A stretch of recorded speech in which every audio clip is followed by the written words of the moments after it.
मनुस्मृति जन्मना समाज व्यवस्था का कहीं भी समर्थन नहीं करती। महर्षि मनु ने मनुष्य के गुण कर्म स्वभाव पर आधारित समाज व्यवस्था की रचना करके वेदों में परमात्मा द्वारा दिए गए आदेश का ही पालन किया है। देखें ऋग्वेद 10.10.11, 12, यजुर्वेद 21.10-11, अथर्ववेद 19.6.5-6। मनुस्मृति में वर्ण व्यवस्था को ही बताया गया है और जाति व्यवस्था को नहीं। इसका सबसे बड़ा प्रमाण यह है कि मनुस्मृति के प्रथम अध्याय में कहीं भी जाति या गोत्र शब्द ही नहीं है, बल्कि वहाँ 4 वर्णों की उत्पत्ति का वर्णन है। यदि जाति या गोत्र का इतना ही महत्व होता तो मनु इसका उल्लेख अवश्य करते कि कौन सी जाति ब्राह्मणों से संबंधित है, कौन सी क्षत्रियों से, कौन सी वैश्यों और शूद्रों से। इसका मतलब हुआ कि स्वयं को जन्म से ब्राह्मण या उच्च जाति का मानने वालों के पास इसका कोई प्रमाण नहीं है।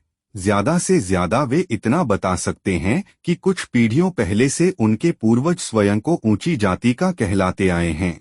ऐसा कोई प्रमाण नहीं है कि सभ्यता के आरंभ से ही यह लोग ऊंची जाति के थे। जब वह यह साबित नहीं कर सकते तो उनको यह कहने का क्या अधिकार है कि आज जिन्हें जन्मना शूद्र माना जाता है वह कुछ पीढ़ियों पहले ब्राह्मण नहीं थे, और स्वयं जो अपने को ऊंची जाति का कहते हैं वे कुछ पीढ़ियों पहले शूद्र नहीं थे। ब्राह्मण के भेद। स्मृति पुराणों में ब्राह्मण के 8 भेदों का वर्णन मिलता है। मात्र, ब्राह्मण, श्रोत्रिय, अनुचान, भ्रूण, कृषिकल्प, ऋषि और मुनि 8 प्रकार के ब्राह्मण श्रुति में पहले बताए गए हैं। इसके अलावा वंश, विद्या और सदाचार से ऊंचे उठे हुए ब्राह्मण त्रिशुक्ल कहलाते हैं।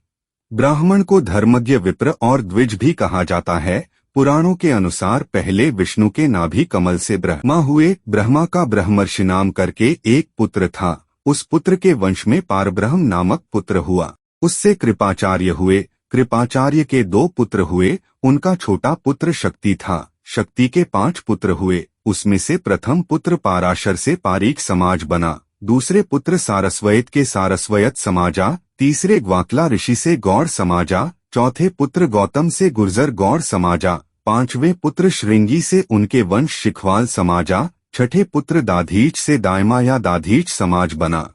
जन्म से ब्राह्मण होना संभव नहीं है, कर्म से कोई भी ब्राह्मण बन सकता है। यह भी उतना ही सत्य है। इसके कई प्रमाण वेदों और ग्रंथों में मिलते हैं, जैसे 1. मातंग चांडाल पुत्र से ब्राह्मण बने। 2. वाल्मीकि चांडाल पुत्र से ब्राह्मण बने। 3. रैदास शूद्रकुल में जन्म लेकर ब्राह्मणत्व प्राप्त किया। 4. सत्यकाम जाबाल गणिका वेश्या के पुत्र थे परंतु वे ब्राह्मणत्व को प्राप्त हुए। 5. क्षत्रिय कुल में जन्मे शौनक ने ब्राह्मणत्व प्राप्त किया।